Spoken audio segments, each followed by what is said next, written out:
Love, wala naman nagmamatch sa description ng caller mo. Paikot-ikot na ako dito kanina pa. Baka prank lang yun. Oh, tinatawagan ko nga rin pero hindi sumasagot. Hayop siya. Akala ko may makukuha na tayong lead kung nasan si Trixie. Pinaasa lang tayo sa wala. Kaya nga eh. Paano alis na ako ha? Baka naman di magpapakita. Hey, love. Uwi na rin ako mamaya after ng meeting. Sige.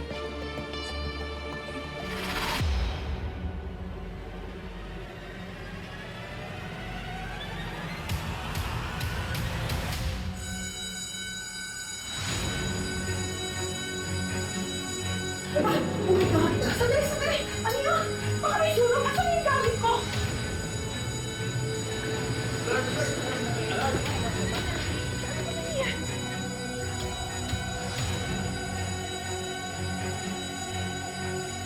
Tara na! Wala na tayong oras!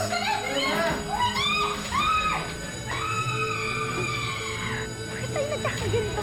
Parang wala naman atang alarm eh. Wala naman atang sunog. Bakit ganun? Oh my gosh! Gosh, ano naman? Ano mo alam mo? Hindi talaga ako dapat nagpabili sa tukso. Kasalanan ko to eh. Alam mo, kaya siguro nasusunog to. Dahil pinaparusahan ako ng Diyos. Relax lang. False alarm naman nata. Wala namang sunog. Wala namang usok. Relax lang. Ma? Relax.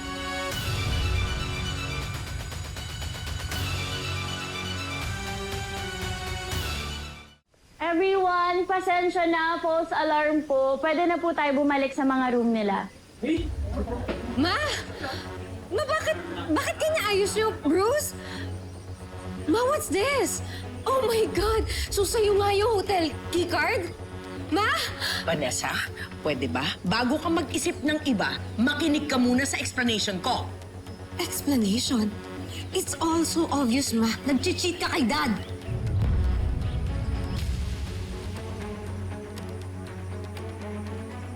Paano niyo ito nagawa, Ma? Akala ko religious kayo. Akala ko sinusunod niyo yung Bible. Bakit ka nakikipag-affair sa pianista ng simbahan? Pwede ba makinig ka muna? We are here planning an outreach program. Outreach program? Ma, huwag mo naman akong gawing tanga. My God. Bahala ka. Kung talagang madumi yung isip mo, wala na akong magagawa.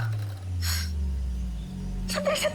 Saan pupunta? Kay Marco, sasabihin ko sa kanya lahat ng nakita ko. Bahala na siya mag-decide kung maniniwala siya sa mga reasons mo. Wag! Walang pwedeng makalam nito! Eh, akala ko ba nagpaplano lang kayo ng outreach program, Ma? Ano ba ang kinakatakutan mo? Tingnan mo, biglang naging bagang buntot ni Ma'am Sylvia. Yan ang napala ng kakatihan mo. Buti nga sa kanya.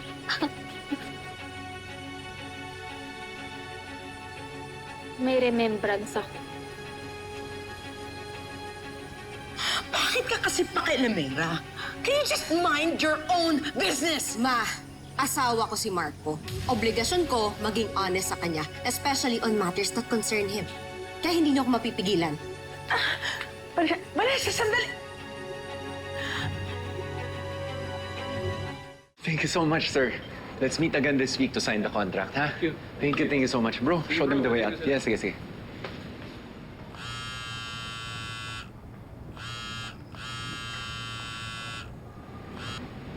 Hello, love. Love, nasa shop ka pa ba? Yeah, pabalik ka na ba? Coming from the hotel? Yes. Sige, on the way na ako dyan. Nakausap mo ba yung alam ko asan si Trixie? Basta, there's something else you need to know. Mas okay kasi kung sasabihin ko ng personal eh. Hindi mo na lang ako, ha? Okay, love. Sige, I'll wait for you.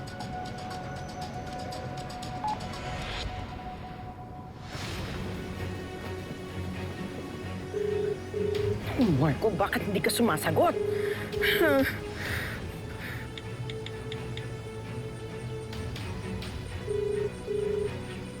Hello po, Ma'am Sylvia. Hello, Veron.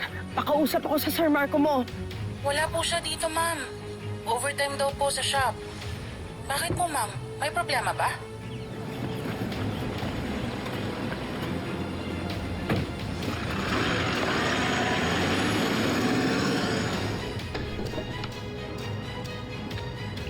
Love, Love, what's going on? Is it about our kids?